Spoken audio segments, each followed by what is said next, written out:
Hi, it's Lori from Coast to Coast Craft Girls coming to you from the West Coast. Today I have a completely different project for you. I am making soap. It's a great little last minute gift for Christmas or for any time during the year, and it's actually really easy to do. So let me show you how it's made. We're going to start with, I use a melt and pour soap base, which makes it one, super easy, and two, you don't have to use any chemicals. It comes in many different kinds. This is a lavender soap base, and obviously this one is huge. It's 10 pounds. But you can also get small ones like this. This is a charcoal base, an olive oil, avocado butter. And anyway, you just take the melt and pour soap base, and we're gonna move right over here. And I've got one over here that I'm working on. So this is one of the large blocks of 10 pound. This is just an aloe based, and you just want to cut it into small cubes.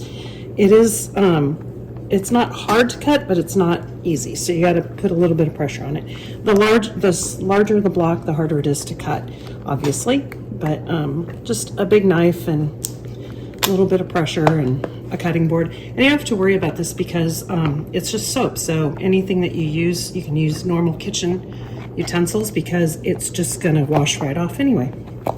And you just want to cut it in fairly small pieces because you're going to melt it. And you can melt it in the microwave. You can melt it in the microwave, or I melt it over a double boiler. And I'll show you how in a minute. So to melt this, I just this is just a glass Pyrex dish in a pot of water over low heat. So the water is sort of simmering, and you're just going to wait for it to melt, stirring occasionally. It does take a while, so be patient. Like I said, you can melt it in the microwave.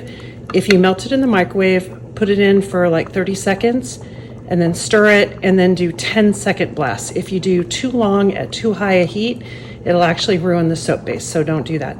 That's actually why I prefer to melt it on the stove. Okay, as you can see, my soap base is pretty much all melted.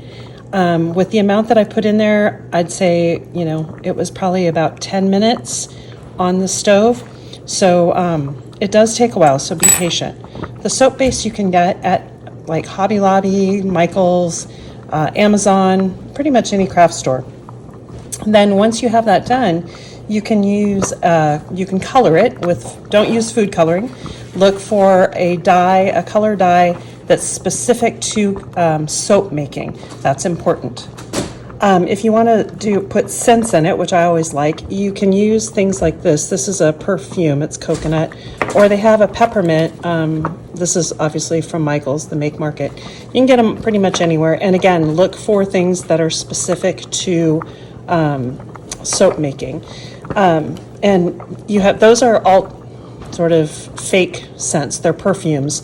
But you can also get essential oils, which is my favorite, is to use peppermint essential oil or any kind of essential oil.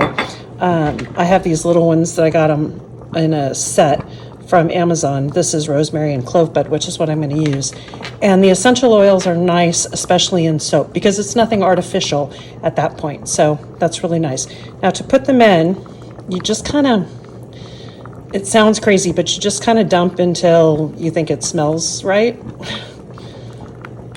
There's no real science to it, so I'm just going to kind of...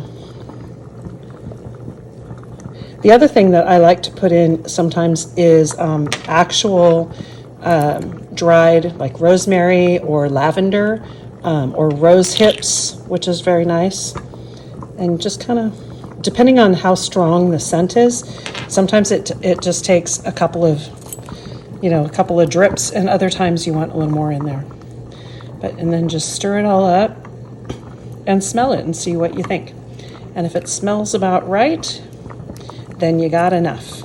Now once I've got enough of that scent, we're gonna take it out of the water. Be careful because it's hot. Oh, steaming up my camera. And then we're gonna pour it into silicone-based molds.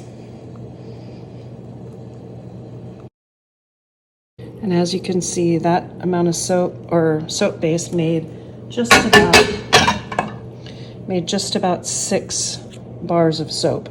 And I spilled that one, but it's okay. It's just soap, so I can clean it up. If it's not full, don't worry, you can melt more and just pour in on top of it, which is what I'm going to do to fill my other one and to refill that one. Now you can get these silicone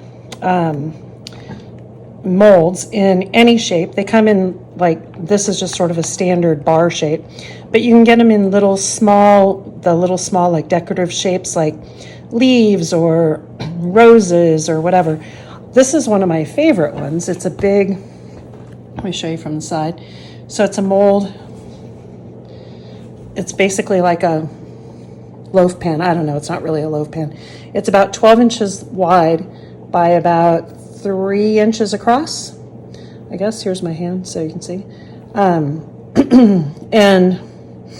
And you can fill that up, which I did with the last batch. And it does take a while to set, but it's nice. And then you just slice it with something like this, which you can get these molds and the little slicer also at Amazon or at Michael's or Hobby Lobby, pretty much any of the craft stores. And that's really all there is to it. And I'll show you when it's done. It does take a while to set. Sometimes I usually leave it overnight. All right, so once your soap is all set up, you can see these have been sitting for overnight. And you're basically just gonna take your silicone molds and pop the soap right out. And the silicone molds are really easy because they bend so much and you can literally pop them right out, just like that. And then you're just going to wrap them up in some parchment paper or some brown paper or butcher paper, whatever you got. I have wrapped them in wax paper before, but sometimes if you put them in the wax paper like this, over time, if you don't use them right away, it starts to get a little mushy. I don't know how to describe it. Now for this big one, basically the silicone mold pops right out of the wood container, and then you can just peel it off just like you did the other silicone molds. And you can see I poured this one in 2 pieces in 2 different pours, and it's got some floral dried flowers inside of it, which is what you're seeing these like little strips of. And you just, as I said, you take this little knife and you just decide how wide you want your bars to be, and you just press down and it cuts right through and you make these nice little bars. And that's it. You can cut them as big or as small as you want, and you got your homemade soap. Thanks for watching.